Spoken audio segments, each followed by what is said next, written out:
a backbencher parents. पाठीमागे बसणारे पालक बनू नका. Serve God in every season of life. देवाची सेवा आयुष्यातल्या प्रत्येक ऋतूत करा. पाठीमागे बसणारे पालक बनू नका. First thing, पहिली गोष्ट, serve God in every season of your life. देवाची सेवा आयुष्याच्या प्रत्येक ऋतूमध्ये करा. Raising up your children is temporary. तुमच्या मुलांना तुम्ही मोठं करणं तात्पुरतं आहे. Serving God is permanent. देवाची सेवा कायमची. A time comes वेळ येते when children grow up, मुलं मोठी होतात, become independent, स्वतंत्र होतात and move forward with their own lives. आणि स्वतःच्या आयुष्यात पुढे निघून जातात. Their circle becomes a different circle. त्यांचं सर्कल, त्यांचं वर्तुळ वेगळं बनतं. Second, 2, serve God when you are single.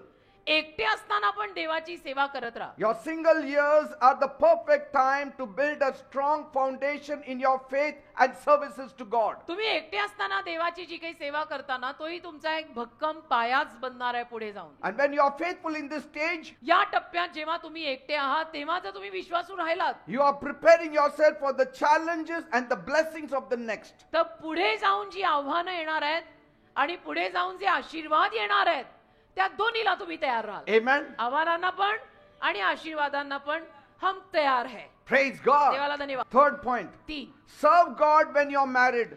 लग्न झाल्यावर सुद्धा देवाची सेवा करा. Marriage is not just about building a home, लग्न करणं म्हणजे घर बांधणं एवढंच नाही, but it is also about building God's kingdom. पण देवाचं राज्यही बांधायचं आहे. When you serve God together, जेव्हा तुम्ही नवरा बायको मिळून देवाची सेवा कराल it also strengthens your relationship with one त्यामध्ये तुमचं another. नातं सुद्धा एकमेकांशी अजून दृढ होतं And it deepens your faith also. आणि देवाचा विश्वास पण दोघांचा तेवढाच वाढतो And you get double blessings. आणि दुप्पट आशीर्वाद मिळतात. कारण दोघं मिळून आता तुम्ही देवाची सेवा करताय. Even as you adjust to the responsibilities of married life, आणि विवाहित जीवनाच्या ज्या काही जबाबदाऱ्या असतात त्याही तुम्ही पार पाडताना remember to keep God at the center of that marriage relationship. एक लक्षात ठेवायचं, त्या लग्न झालेल्या नात्यात सुद्धा त्या नवरा बायकोमध्ये दोघांमध्ये देवाला केंद्रस्थानी ठेवायचाच. A marriage that prioritizes God's work is a marriage that will always thrive in any condition. जे लग्न देवाच्या कार्याला प्राधान्य देईल ते लग्न कुठल्याही अवस्थेमध्ये भरभराटीलाच येईल. Praise God. Fourth point, 4, serve God when you have your first child. पहिलं संतान झाल्यानंतरही देवाची सेवा सुरू ठेवा. The early years of parenting are busy and exhausting. पालकत्वाची सुरूची जी वर्ष असतात ती फार बिझी असतात. But त्यात आपण थकूनही जातो. But they are also an opportunity to involve your child in God's work. पण तुम्ही त्या तुमच्या लेकरांना सुद्धा देवाच्या कामामध्ये कुठेतरी व्यस्त करायची पण ती संधी असते. Pray with your baby. आपल्या लहान बाळाला घेऊन प्रार्थना कर.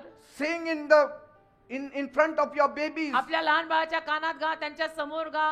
Fifth point, 5, serve God when your children are teenagers. देवाची सेवा तुमची मुलं टीनेज मध्ये असतानाही करा. The teenage years can be challenging, teenagers जे असतात ना 13 ते 19 ती वर्ष फार आव्हानात्मक असतात. but they are also a crucial time to model a life of faith. पण ती वर्ष एक विश्वासाच्या जीवनाचा नमुना सादर करण्यासाठी सुद्धा तेवढी महत्वाची आहे. Teenagers are watching to see if their parents' faith is real or not. कारण टीनेजर बघत असतात त्यावेळेला आई बापाला तपासत असतात की त्यांचा विश्वास खरा आहे का नाहीये. See how they react in the troubles. आणि त्रासांमध्ये माझे आई बाप कशी प्रतिक्रिया करतात. Amen. Amen. Sixth point, 6, serve God when your children grow up. तुमची मुलं मोठी झाल्यानंतर सुद्धा देवाची सेवा कायम करा. When you reach the middle age, जेव्हा तुम्ही मध्यम वयाला येता your work for God should increase. तेव्हा तुमचं देवाचं काम वाढलं पाहिजे.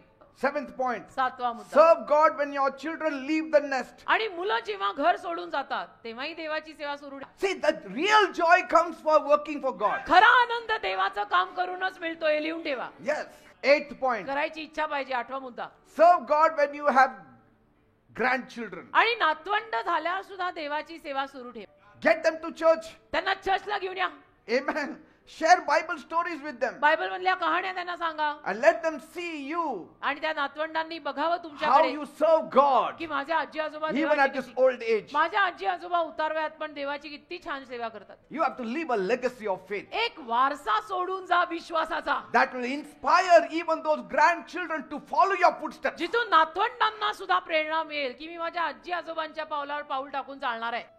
It should be a proud day for you to say like Joshua, अभिमानासारखा दिवस तुमच्यासाठी तो असला पाहिजे. as for me and my house, we will all serve the Lord. Joshua प्रमाणे अभिमानाचा तो दिवस तुमच्यासाठी असायला पाहिजे जिथे तुम्ही म्हणाल की मी आणि माझे घराणे देवाची सेवा करणार. Now, why serving God matters in every season? आता आयुष्याच्या प्रत्येक टप्प्यावर देवाची सेवा करणं का महत्वाचं आहे?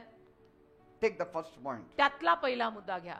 Parenting is temporary, but God's work is eternal. पालकत्व तात्पुरतं आहे, देवाचं काम सनातन आहे. Your role as a parent will change as your children grow. आई बाप म्हणून तुमची जी भूमिका आहे ती भूमिका तुमची मुलं मोठी झाल्यानंतर बदलणार आहे. But your calling to serve God never ends. पण देवासाठी तुझं जे काम करायचं पाचारण आहे, कॉलिंग आहे, ते कधीच बदलणार नाहीये. Second point. 2, Avoid becoming idle.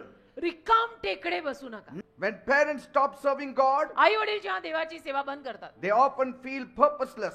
तेव्हा नेहमीच त्यांना असं संकल्पहीन वाटतं, ते बिथरून जातात. Once their children no longer need म्हणजे them. मुलं मोठी झाली आणि मुलांना आता त्या आईबापांची गरज नाही म्हटल्यावर ते आईबाप बिथरतात की आता करायचं काय. This can lead to feelings of emptiness and depression. आणि यातून त्यांना रिकामं वाटू शकतं, यातून त्यांना डिप्रेशन किंवा नैराश्य येऊ शकतं. And such people face even health आणि problems. अशा आई बापांना मग तब्येतीमध्ये सुद्धा काही ना काही बिघाड येतात, आजार रोगराई व्हायला लागतात. But parents who are active in God's work, पण जे आई बाप देवाच्या कामात ऍक्टिव्ह आहेत they will always remain energized, purposeful and fulfilled. ते नेहमी असे स्फूर्तीनं भरलेले, संकल्प असलेले आणि त्यांना असं पूर्ण वाटत असेल असे असतात. Third point. 3, Set a lasting example for your children. मुलांसाठी तुमच्या एक टिकणारं उदाहरण घाला. When children see their parents faithfully serving God, मुलं बाळा जेव्हा आई वडिलांना बघतात की अरे विश्वासूपणे माझे आई बाप देवाची सेवा करतात, they learn the importance of living a life of faith. मग ती मुलं सुद्धा महत्व शिकून घेतात की विश्वासाचं जीवन जगण्यामागचं महत्व किती आहे. And so your service becomes a legacy that shapes their values and even their priorities also. आणि मग तुमची सेवा त्यांना एक वारसा म्हणून मिळते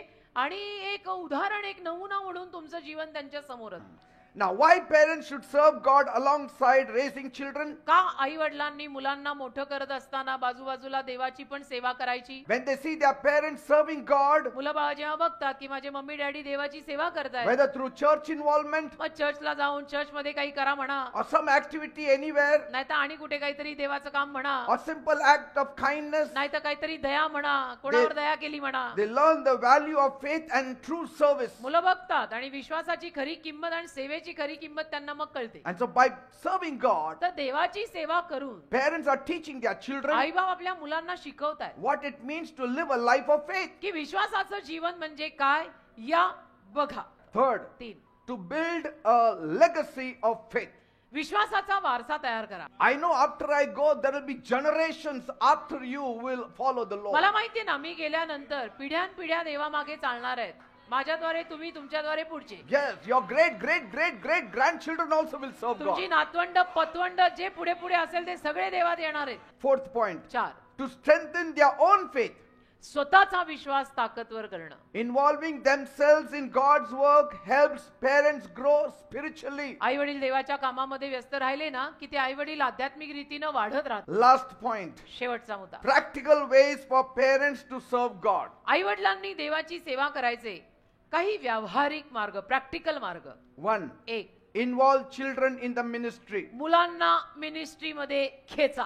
2nd, 2, make time for personal spiritual growth. व्यक्तिगत आध्यात्मिक वाढीसाठी वेळ काढा. Busy parents can still prioritize their relationship with God. कामात व्यस्त असलेले आई बाप देवाशी त्यांचं जे नातं आहे त्याला प्राधान्य देऊ शकतात. Setting aside time each day for prayer. वेळ काढल्याने मिळतो बरं का, तर तो वेळ काढायचा आणि थोड्या प्रार्थना करायच्या. 3rd point, 3, open your home for ministry. स्वतःचं घर पण सेवेसाठी उघडा. Parents can use their home as a place of आणि ministry. आई वडील सुद्धा सेवेसाठी आपलं घर उघडू शकतात. Open your home for cell meetings. Cell meeting साठी घर उघडा. 4th point, चौथा मुद्दा, serve in small but meaningful ways. छोट्या छोट्या देवाच्या कामांमध्ये हात घाला, पण त्याला अर्थ असला पाहिजे. Even small acts of service, छोटी छोटी कामं देवाची, like writing encouraging notes, समजा एखाद्याला जरा प्रोत्साहनपूर्ण पत्र लिहायचं, preparing meals for those who are in need, ज्यांना गरज आहे त्यांच्यासाठी स्वयंपाक करून त्यांना खाऊ घालायचं, or supporting church activities. त्या चर्चच्या कार्यात कोणाला मदत करायची. And that helps you to stay connected to God. आणि त्यातून आपण देवाशी कनेक्टेड राहतो रे, Amen. संबंध बने राहतो. मग Praise God. देवाला धन्यवाद. Amen. आमेन.